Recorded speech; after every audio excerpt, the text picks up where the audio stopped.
Ahora, pasando a lo que son las clases de depósito que nosotros tenemos hoy en día regulado en nuestra normativa bancaria, vemos, por ejemplo, que según nuestro programa, existen, por ejemplo, aquellos llamados depósitos pecuniarios, depósitos de custodia o contrato bancario, aquellos que son llamados depósitos cerrados y depósitos abiertos.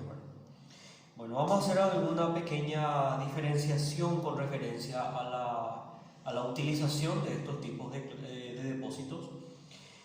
Obviamente el tipo de depósito bancario por excelencia es el depósito pecuniario, que consiste básicamente en ese depósito de dinero, obviamente estamos hablando, y que en la cual el banco puede servirse de ese dinero, puede utilizar. Eso está establecido en el contrato de depósito bancario, y obviamente el banco puede recibir ese dinero y puede utilizar, invertir ese dinero, pero obviamente con la obligación de volver a devolver, o sea, volver a restituir, en este caso, ese dinero al cliente cuando él lo solicitara. Con referencia a aquellos depósitos que son considerados depósitos de custodia, que no necesariamente son depósitos, vamos a decir, cuando hablamos de depósitos bancarios, no necesariamente hablamos de depósitos pecuniarios, podemos hablar también de otros tipos de depósitos que se dan dentro, vamos a decir, vamos a decir, de la institución bancaria. Y en este caso es el depósito de custodia, y obviamente el contrato por excelencia en la cual se estudian estos tipos de contrato de custodia es lo que se llama el contrato de custodia en cajas fuertes. Es un contrato de carácter neutro, una operación neutra, no implica, vamos a decir, ningún tipo de obligación de restituir ningún tipo de dinero, estamos hablando de dinero al cliente, ni tampoco el cliente tiene la obligación de depositar algún tipo de dinero dentro, vamos a decir, del banco. Aquí solamente lo que se establece es el depósito vamos a decir, de otros bienes materiales, ¿verdad?, que no tengan nada que ver con el dinero,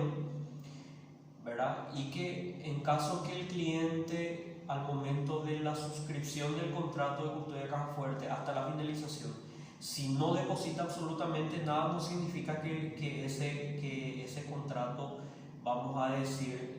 se deba de rescindir, ¿verdad? Se deba de rescindir ese contrato, ¿verdad? O el banco de manera unilateral obviamente no puede, vamos a decir, no puede revocar ese contrato a su favor, ¿verdad? Por ende, estamos hablando de que es una operación neutra para el banco, porque el banco lo que hace es prestar su instalación a los efectos que el cliente pueda depositar ese dinero y resguardarlo en un lugar, vamos a decir, seguro, y obviamente a la finalización del contrato, pagando todos los, vamos a decir, las tarifas por los servicios prestados, el cliente puede retirar esos objetos que están instalados. Eso vamos a estudiar en la lección, creo que 17 de nuestro programa, que habla netamente sobre el contrato de custodia en caja fuerte, o sea que vamos a llegar a eso. Después están aquellos que son considerados también, vamos a decir, pero en menor cantidad, en menor grado de importancia, aquellos que son considerados depósitos cerrados y depósitos abiertos. Los depósitos cerrados son, según la normativa, aquellos constituidos por algún objeto, bien material que recibe el banco y que no entran dentro de la categoría mencionada anteriormente. Pueden ser cajas, pueden ser paquetes, pueden ser sobres que estén cerrados, y que si el cliente obviamente presta su consentimiento para que el banco lo pueda abrir, entonces el banco lo abre. Y obviamente vamos a decir, con la debida constancia que el banco debe dejar a través de un acta de todo lo que está dentro de esos, vamos a decir, de estos bienes que vienen de manera cerrada. Aquellos que son considerados depósitos abiertos, vemos que son aquellos, podrían ser aquellos, valores en custodia que no sean, vamos a decir, que no entren dentro de la categoría de custodia de caja fuerte, ¿verdad? Aquellos valores en custodia pueden ser también títulos de crédito, pueden ser acciones también. Bueno, o sea, eso podrían estar dentro de la categoría de depósitos abiertos. Con respecto a los depósitos de títulos en custodia a orden recíproca de dos o más personas,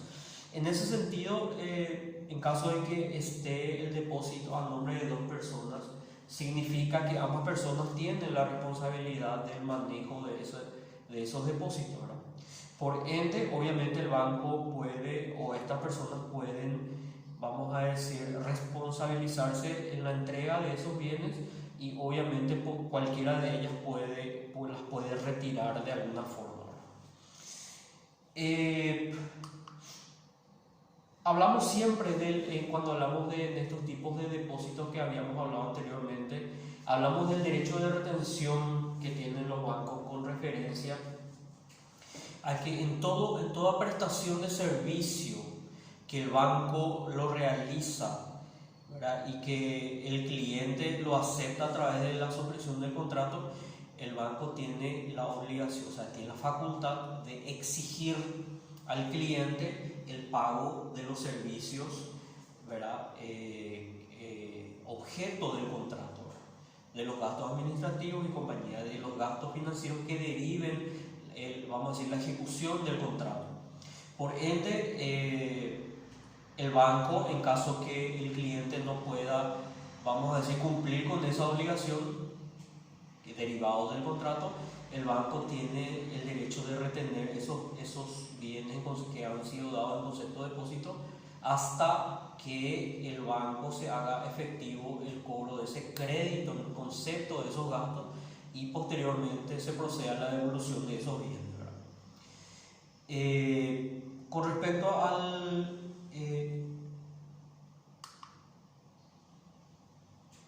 vamos a hablar ahora acerca de lo que son, pasamos a otros tipos de depósitos que son considerados, por ejemplo, depósitos ordinarios, depósitos simples, los llamados también depósitos en cuenta corriente, los depósitos que son considerados a la vista y depósitos a plazo fijo. O sea, hay que hacer un poquitito de estas diferenciaciones, estas precisiones a los efectos de entender bien en qué consisten, ¿verdad? Cuando hablamos de depósitos ordinarios, depósitos, vamos a decir, también llamados depósitos simples, vemos que el depositante lo que hace es retirar de una vez, la suma depositada cuando se cumple el plazo fijado. Ahora, en este tipo de depósitos, generalmente hoy en día ya no tiene, vamos a decir, mucha utilización.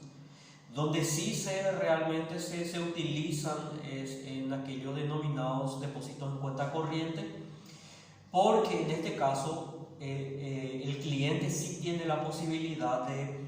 vamos a decir, de ir entregando sumas de dinero de manera sucesiva y obviamente de manera reiterada, y obviamente lo puede retirar y vamos a decir, o depositar de manera parcial. O ir retirando el monto que él quisiera. Con referencia a los depósitos a la vista y a plazo fijo, aquí no hay, vamos a decir, no hay mucha dificultad con respecto al entendimiento de estos conceptos, porque en el depósito a la vista lo que existe es la posibilidad de que el cliente tenga a la vista esos fondos, ¿verdad?, tenga a su disposición, y obviamente acercarse al banco y a los efectos de disponer de esos fondos es uno de sus facultades más importantes, ¿verdad?, uno de sus derechos más importantes, ¿verdad?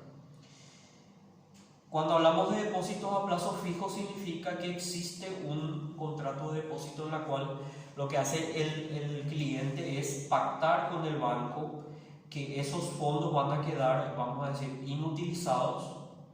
van a quedar inutilizados, pero obviamente con la conveniencia de establecer algunos intereses que sean favorables al cliente en un plazo determinado. Por ejemplo, si tenemos un depósito a plazo fijo de aquí a un año, ¿verdad? Que con validez de un año, obviamente el banco puede, vamos a decir, utilizar ese dinero en ese plazo, con obviamente la conveniencia a favor del banco que el cliente no lo va a utilizar esos fondos, ¿verdad? En todo caso, si es que el cliente, vamos a decir, si es que el cliente quiere o resuelve, vamos a decir, levantar vamos a decir, estas condiciones del contrato con referencia al plazo fijo que se le establecen a estos fondos,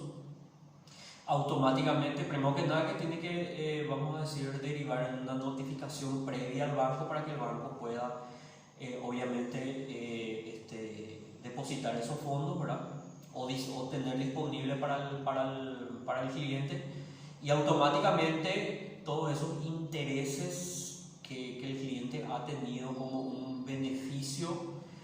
¿verdad? Por haber sido, vamos a decir, un contrato de depósito a plazo fijo, lo convierte automáticamente en una cuenta, en un depósito a la vista, ¿verdad? Y obviamente lo que eso conlleva es que el cliente pueda disponer de vuelta de esos fondos, pero ya con la salvedad de no tener, vamos a decir, esos beneficios con referencia a una tasa de interés mejor que en otros tipos de contratos en la cual pudiera tener, ¿verdad? Bueno, hablamos también de aquellos depósitos que son considerados depósitos de ahorro, ¿verdad? En estos depósitos de ahorro, como su nombre lo dice, la particularidad que existe es que el cliente puede depositar en esa cuenta todos los ahorros que él quisiera, ¿verdad?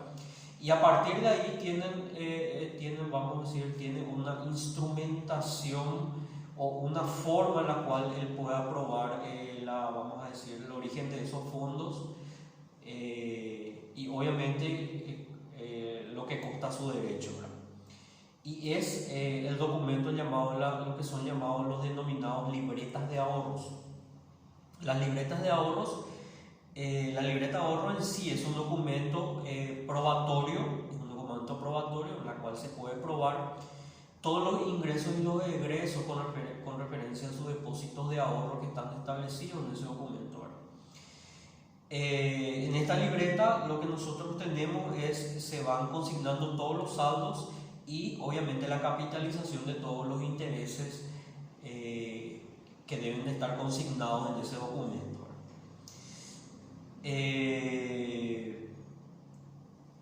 Después dice, ¿de qué forma es que hace plena prueba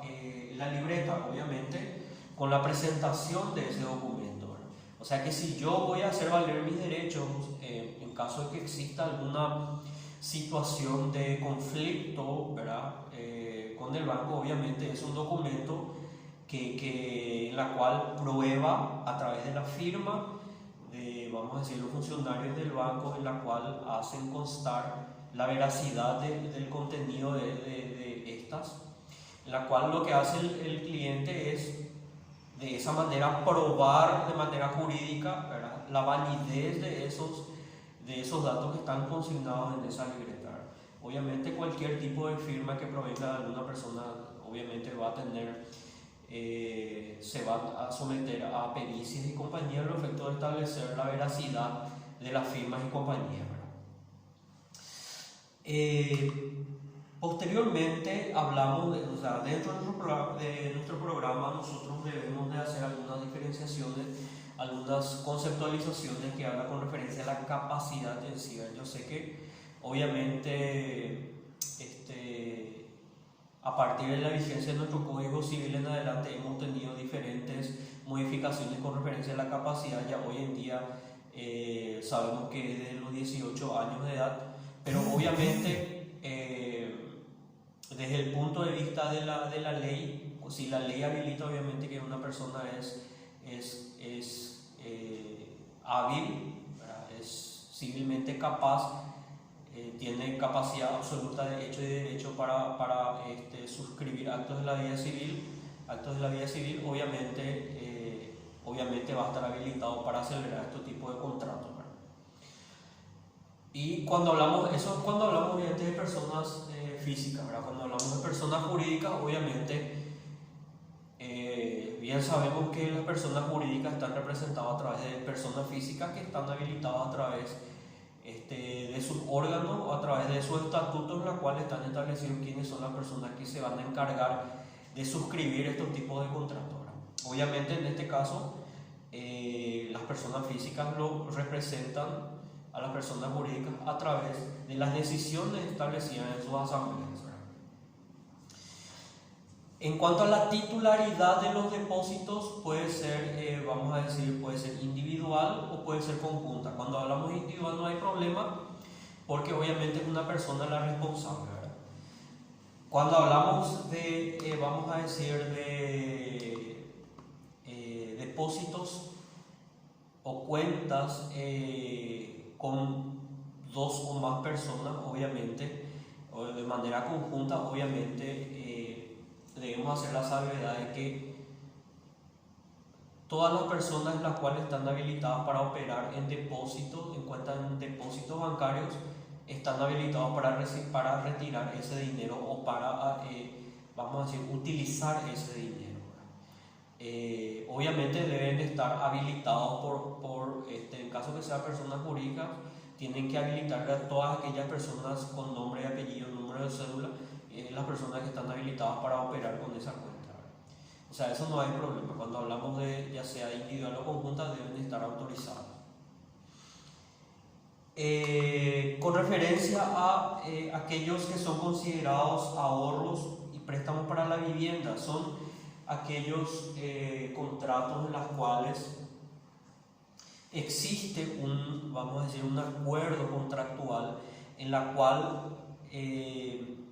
existe la obligación de entregar sumas periódicas de dinero, pero a cambio entregando o suscribiendo un contrato de préstamo de carácter hipotecario. Por eso es que se llama ahorro y préstamo para la vivienda. Generalmente en estos casos lo que hace el cliente es ofrecer vamos a decir, una garantía hipotecaria, ¿verdad?, a los efectos que el banco pueda ofrecer, vamos a decir, estos servicios, y obviamente con el objetivo netamente, ¿verdad?, con el objetivo de poder tener algunos beneficios de carácter inmobiliario. Obviamente eso lo que hace es facilitar y promocionar el financiamiento, vamos a decir, a través de las sociedades para la adquisición y construcción. Puede ser también ampliación de estos bienes a favor del cliente. Después están otros tipos de depósitos dentro de nuestro sistema financiero, que son los considerados depósitos de carácter judicial, ¿verdad?, los depósitos judiciales. Los depósitos judiciales tienen vamos a decir, una característica o tienen una particularidad muy diferente a lo que son los depósitos bancarios en sí,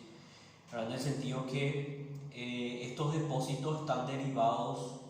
de, vamos a decir, de juicios o de cuestiones jurisdiccionales que se establecen o que se resuelven vamos a decir, dentro de lo que es el Poder Judicial, ¿verdad?, y que en la cual a las resultas del juicio lo que hace el juez de primera instancia es resolver la habilitación de una cuenta judicial a los efectos de hacer un depósito en virtud al objeto reclamado en esos juicios, ¿verdad? En ese caso, dentro de lo que es nuestro sistema financiero, el Banco Nacional de Fomento es el encargado de habilitar todas las cuentas de carácter judicial y que en la cual exista una orden previa del juez de primera instancia, el juez competente, a los efectos de establecer o de, vamos a decir, habilitar una cuenta y obviamente a los efectos de depositar sumas de dinero dentro de esos depósitos a nombre del juzgado. Después están aquellos depósitos que son depósitos, vamos a decir, ya sea moneda local o moneda extranjera. Cuando hablamos de moneda local, obviamente no presenta ningún tipo de problema porque estamos hablando de nuestro país, obviamente no hay problema con referencia al guaraní. Ahora bien, obviamente nuestro sistema también habilita la posibilidad de que se puedan celebrar contratos y depósitos también con moneda extranjera en virtud del Código Civil, ¿verdad? Que establece que las obligaciones, vamos a decir, pactadas, ¿verdad? Ya sea moneda local o extranjera, vamos a decir, tienen razón de ser, o sea que lo habilita para que las personas puedan contratar de la forma que ellas quisieran, ¿verdad? Y obviamente en virtud del principio de la autonomía de la voluntad, ¿verdad? Bueno,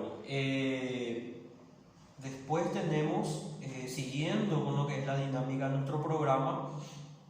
vemos por ejemplo los depósitos en cajeros. Esta es una nueva modalidad, obviamente,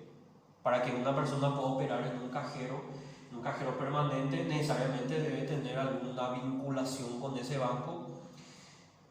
ya sea si es cuenta corriente, si es depósito, si es caja de ahorro, necesariamente debe de contar con una tarjeta, ya sea crédito, débito, lo que fuere, a los efectos de que ese cliente pueda obviamente ir al cajero y hacer la vinculación con su cuenta, y obviamente retirar los fondos establecidos o que representan al monto o el valor que están en su cuenta o en su caja de ahorro, ¿verdad?